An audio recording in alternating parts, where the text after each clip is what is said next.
দীর্ঘ লাইন দেখা যায়। উৎসবমুখর পরিবেশে ভোট দিতে পেরে উচ্ছ্বসিত ভোটাররা। সকাল থেকে যদি আপনি লক্ষ্য করেন, এখানে শিক্ষার্থীরা আসছে, স্বতঃস্ফূর্তভাবে ভোট দিচ্ছে। এখানে চাপ প্রয়োগ করার কোনো ব্যাপার নেই। প্রশাসন অনেক ভালোভাবে বিষয়টি হ্যান্ডেল করছে। এবং আপনার অন্যান্য প্রার্থীরা, শিবিরের প্রার্থীরা বিভিন্ন হলে গিয়ে ভোট গণনা দেখছে, আর আমরা এখানে দাঁড়িয়ে থাকতে হচ্ছে।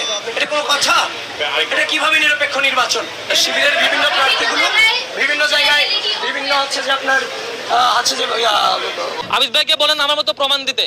আমরা লক্ষ্য করছি বারবার কেন যেন প্রশাসন কি যেন লুকোতে চায়, লুকানোর চেষ্টা করছে বারবার।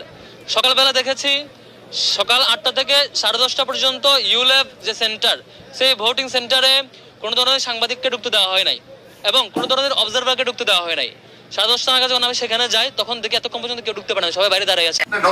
জামাতের কাছে স্যার তারা এখানে অবস্থান গ্রহণ করে টিএসসি জামাতের নেতা তুমি ধরা পড়েছে স্যার। শুধু তাই নয় স্যার, ছাত্রদল ধরে নাই স্যার, এটি স্যার অপর ছাত্র সংগঠন ধরেছে, সাধারণ শিক্ষার্থীরা ধরেছে জামাতের নেতা হিসেবে স্যার। মানে ঢাকা বিশ্ববিদ্যালয় প্রশাসন সেই